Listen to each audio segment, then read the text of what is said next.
আপনারা জানি না জানেন কিনা, শরৎচন্দ্র বিভূতিভূষণ জীবনানন্দের বই এবছর ঢাকার অমর অমর 21শে বইমেলাতে রাখা হয়নি। রবীন্দ্রনাথের বই এবছর বইমেলায় 90% কমে গেছে, কারণ খুব সম্ভবত হয়তো এবছর যদি ইউনূসের এই সরকার থেকে হয়তো জাতীয় সঙ্গীতটাও বদলে যাবে। আমি জানি না যে এরপর কি আসবে, কারণ তারা বলছেন যে ভাষায় তারা আল্লাহর ইবাদত করতে পারবেন সে ধরনের ভাষা থাকবে, সেই ভাষার একমাত্র জাতীয় সঙ্গীতই হওয়া উচিত। রবীন্দ্রনাথের জাতীয় সঙ্গীত তারা মেনে নিতে পারছেন না। ভাষা দিবস হিসেবে আমরা আলোচনা করছি, যদি সেদিন এই ইবাদত, দাওয়াত, গোসল, পানি সব মেনে নেওয়া হতো, তাহলে তো আজকে ভাষা আন্দোলনটা দরকারই হতো না। কি বলবেন? আমি একটা কথা বলি যে আমি রাজনীতি বা ধর্ম বুঝি না, কিন্তু আমি মনে করি যে ভাষা আমার জন্মভূমি, বাংলা আমার মা। হ্যাঁ, একটা ছোট কবিতা দিয়ে আমি বলি, বাংলা আমার যোগায় খুশি, বাংলা আমার ভোলায় শোক, বাংলা আমার মাতৃভাষা, বাংলা আমার তৃতীয় চোখ। এই চোখেতেই স্বপ্ন আঁকি, দেখুক দেশের লক্ষ লোক, বাংলা ভাষার সুদিন ঘিরে স্বপ্ন আমার সত্যি হোক। এই ভাষাতেই অবন ঠাকুর খেলেন বুড়ো আংলাতে, রামপ্রসাদ ও কালী নামের বাঁধেন বেড়া বাংলাতে। বাংলা ভাষার শিরস্ত্রাণে এরাই যোগান রঙিন পালক, ছুটলে গাড়ি বাংলা ভাষার যাত্রী সবাই এরাই চালক। ঘুম পাড়ানি মাসি পিসি এই ভাষাতেই দেয় যে দোল, শচীন দেবের গানেও শুনি টাকডুমা ডুম বাংলা ঢোল। এই ভাষারই জন্যে হলো শহীদ যেসব তরুণ প্রাণ, সংকটে আজ তাদের কথাই স্মরণ করুক কবিতা গান। লালন থেকে রবীন্দ্রনাথ এই ভাষাতেই ছিলেন মজে, বয়সকালেও সব বাঙালি সুকুমারের পদ্য খোঁজে। বাংলা আমার পয়লা বৈশাখ, বাংলা আমার গাজন চড়ক, বাংলা আমার পয়লা বৈশাখ, বাংলা আমার গাজন চড়ক। ভাষান্তরে যাওয়ার পথে বাংলা আমার জাতীয় সড়ক। অসাধারণ, অসাধারণ, কিছু বলার নেই, শুধুমাত্র মুগ্ধতা, একরাশ মুগ্ধতায় এইটুকুই তো আমাদের রসদ, যেটা নিয়ে আমরা বাচ্চামিতে বারবার করে বলছি 100 বার।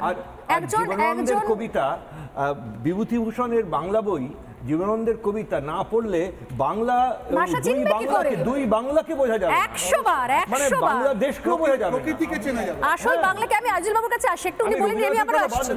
অবশ্যই আজিজুল দা, এই ইসলামিক আগ্রাসনের কথা বলছিলাম আমরা, যে ভাষাগুলো আপনিও পড়েছেন ছোটবেলায়, আমি জানি আপনিও আমন্ত্রণ নিমন্ত্রণ পড়েছেন। ইনফ্যাক্ট একটা সময়তে আমরা এই আমন্ত্রণ আর নিমন্ত্রণের পার্থক্য নিয়েও আমাদের শেখানো হয়েছে, শিখতে হয়েছে, সেখান থেকে দাওয়াত চলে আসছে আমাদের ভাষায়, সাহিত্যে। বাংলা ভাষার যে বানান, সে বানানোর প্রচুর ভুল, বানানো প্রচুর, হ্যাঁ, তালেবর্ষ দন্তেশ্বরের কোনো ব্যাকরণবিধি মানেন না তারা, বড় বড় কাগজে আমি দেখেছি, একদম ইচ্ছাকৃত হবে। সেখান থেকে দাওয়াত কবে চলে এলো, সেখান থেকে স্নান ঘরে গান, আজকে বলতে দ্বিধা নেই, হ্যাঁ, চান ঘরে গান, সেখানে গোসল চলে এলো কোত্থেকে, সেখানে ইবাদত, দাওয়াত, গোসল, জায়েজ, এই সমস্ত বিষয়, পানি থেকে শুরু করে এই আগ্রাসন এখনো পর্যন্ত আমরা আটকাবো না, নাকি এগুলোকেও আমরা বলবো যে এগুলো মেনে নেব? আজিজুল দা, আসলে প্রথমেই আমি সেই সকল সূর্য সন্তানকে নমন করব যারা ভাষার জন্য, মাতৃভাষার জন্য, সে বাংলা হোক, মানে বাংলাদেশ হোক, আমার আসাম হোক, বা আমার মানভূম পুরুলিয়া হোক, বা পৃথিবীর যে কোনো জায়গায় হোক, আমি একটা স্ট্যাটিস্টিক্স দিয়ে বলবো যে central institute of Indian languages তার একটা সাম্প্রতিককালের একটা যে সার্ভে, তাতে বলা হচ্ছে যে 117টি ভাষা ভারতবর্ষে রয়েছে, যে ভাষা হচ্ছে বিপন্ন ভাষা, যে ভাষায় মাত্র 10,000, সর্বাধিক 10,000 মানুষ কথা বলে। অর্থাৎ এই যে বিপন্নতা, ভাষার বিপন্নতা, সেইখান থেকেই ইউনেস্কো কিন্তু আন্তর্জাতিক মাতৃভাষা দিবসের যে প্রাসঙ্গিকতা খুঁজে পেয়েছে, এই জায়গাটা বুঝতে হবে। আমি নিজে ভাষার ডাইরেক্টলি ছাত্র নয়, কিন্তু যেহেতু ইতিহাস পড়াই, সেই দিকটি আমি বলতে পারি ভাষা হচ্ছে একটা বহমান নদীর মতো, এবং সেই বহমান নদীর মতো সেই ভাষায় শুরু থেকে আমরা দেখব যে তার সঙ্গে একটা ধর্মীয় সম্পৃক্ততা যেমন থাকে, রাজনৈতিক সম্পৃক্ততাও থাকে। আমার ভাষা বাংলা ভাষা, আমার মাতৃভাষা, সেই ভাষার ইতিহাসের আমরা যদি খনন করি তার ইতিহাস যদি, তাহলে ওই চর্যাচর্য বিনশ্চয় থেকে শুরু করে গৌড়ীয় বৈষ্ণব ধর্মের প্রাবল্য এই বাংলা জুড়ে, উড়িষ্যার কিছুটা বা আসামের, তারপরে যে পলিটিক্যাল যে ইনসিডেন্টগুলো ঘটছে, মুসলিম আগ্রাসন হচ্ছে, ইংরেজরা আসছে এবং বিভিন্ন ইউরোপীয় কোম্পানি, সে পর্তুগিজ হোক, ওলন্দাজ হোক বা ইংরেজদের কথাই বললাম। কেন বললাম কথাটা? বাংলা ভাষায় শব্দ ভাণ্ডারে যদি আমি ঢুকতে চাই এবং সেটাকে যদি গবেষণার জায়গায় নিয়ে আসি, তাহলে কিন্তু ওই আমার ভারতবর্ষের সংস্কৃতির মূল যে ভাষা, সংস্কৃত ভাষা, সেই সংস্কৃত ভাষা থেকে শুরু করে অর্থাৎ তৎসম, অর্ধ তৎসম, তদ্ভব, দেশি শব্দ এবং এই যে ভাষার সম্মিলন বাংলা ভাষা, এটাকে আমি গ্লোবাল ল্যাঙ্গুয়েজ বলি। ইদানিং তো আমাদের বাংলা ভাষা সম্প্রতিকালে ধ্রুপদী ভাষার মর্যাদা লাভ করে, যেটা বিরাট লাগার বিষয় পশ্চিমবাংলায়। কিন্তু কোথাও না কোথাও দেখবেন এখনো বিভিন্ন ভাষাগুলো সবচেয়ে বেশি, আমি তো বলবো বাংলা ভাষাকে এই মুহূর্তে আমার এই বাংলার ভাষাকে যদি বলি, পশ্চিমবাংলায় বাংলা ভাষী আমরা যারা রয়েছি, আমাদের মাতৃভাষা বাংলা, তার সবচেয়ে বেশি যে ভাষিক অনুপ্রবেশকারীদের দ্বারা আমরা আক্রান্ত হচ্ছি সেটা হচ্ছে এখনো ইংরেজি ভাষা, এখনো হিন্দি ভাষা। যেমন বাংলাদেশে ইসলামিকীকরণ ঘটছে, এটা একদম আমি বলছি, ওই যে বললাম না, ধর্মীয় সম্পৃক্ততা এবং রাজনৈতিক সম্পৃক্ততার একটা প্রভাব কিন্তু এই বাংলা ভাষা কেন যে কোনো ভাষার মধ্যেই পড়ে। তাই আমরা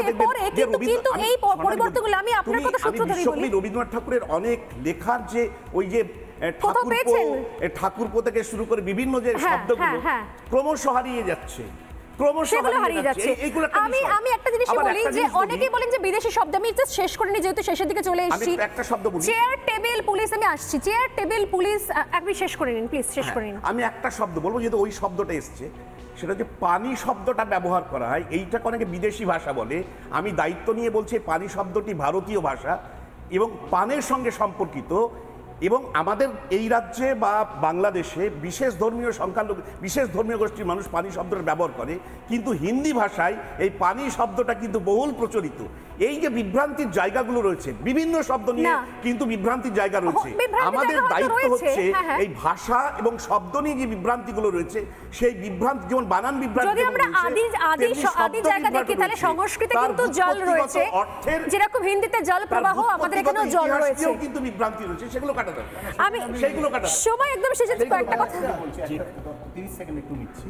সেটা হচ্ছে খুব, এটা মানে আলোচনাটা, এটা অনেক গভীর আলোচনার জায়গা, থিওরিটিক্যাল, কিন্তু আমি একদম প্র্যাকটিক্যাল একটা জায়গা বলছি, যেটা আজকে ভাষা দিবসের জন্য খুব জরুরি। বাংলাদেশে আজকে যদি ধর্মীয় নিপীড়নের কারণে 1.5 কোটি হিন্দু বৌদ্ধ যারা আছেন তারা থাকতে না পারেন, তারা যদি ভারতে চলে আসে, পশ্চিমবাংলার সেই জমি নেই যে তাদের এখানে থাকতে দেওয়া, তাহলে তারা কিন্তু তাদের ভাষাটাও হারাবে। কারণ তারা কেরালায় বা দণ্ডকারণ্যে বা উড়িষ্যায় বা গুজরাটে বা পাঞ্জাবে থাকতে গেলে তাদের ভাষাটাও হারাবে। আমার আর একটা শেষ কথা আছে, যেটা ঢাকার একজন প্রফেসর আমায় বলেছিলেন, যে গোটা বাংলা ভাষার মানে ইতিহাসে মহেশের মতো একটি গল্প একজন মুসলমান চাষির বেদনায় লেখা শরৎচন্দ্র ছাড়া কোনো মুসলমান সাহিত্যিক লিখতে পারে না। সময় একদম শেষ। আপনারা বলছেন যে এটা সাম্প্রতিককালে ঘটেছে, আমি বলছি এটা সাম্প্রতিককালে নয়, খুব ধীরে ধীরে করা হয়েছে। সেটা একদম উদাহরণ 1947 সালে পাকিস্তান যখন তৈরি হয়, তখন পাকিস্তানের সাপ্তাহিক দিন ছিল, সাপ্তাহিক ছুটির দিন ছিল রোববার, সেটাকে 77 সালে পরিবর্তন করে শুক্রবার করা হয়েছে। বাংলাদেশেও ঠিক একই ঘটনা, এবং পয়লা বৈশাখ চলছে। আমি এগুলি গভীরে ঢুকবো না, কিন্তু আমাদের বক্তব্য একটাই, কি নিজের ভাষাতে থাকতে হবে। এর আগে প্রচুর বিদেশি ভাষা আমরা নিয়েছি, চেয়ার টেবিল পুলিশ, এমনকি বিভিন্ন ভাষা নিয়েছি, কিন্তু এখন আমাদের ভাষা এত সমৃদ্ধ হয়েছে, যদি আমরা প্রত্যেক মুহূর্তে এই ইসলামীকরণ হতে থাকে, আমরা সেটা অ্যাকসেপ্ট করতে থাকি, তাহলে কিন্তু এর পরিণতি ভয়ঙ্কর জায়গা থাকবে। অন্তত এই দিনটা থেকে এটুকু শপথ নিই যে মাতৃভাষাকে আরো জোরদার করি এবং এই ভাষাতে কথা বলার, লেখার, ভাবার, কবিতা লেখার, সিনেমা দেখার চেষ্টা করি না। ক্ষতি কি? নানা ধরনের কন্টেন্ট দেখার জন্য লাইক করুন, শেয়ার করুন আমাদের ফেসবুক পেজ, সাবস্ক্রাইব করুন আমাদের ইউটিউব চ্যানেল। পাশাপাশি অন্যান্য ব্রেকিং নিউজের জন্য অবশ্যই চোখ রাখুন রিপাবলিক বাংলায়।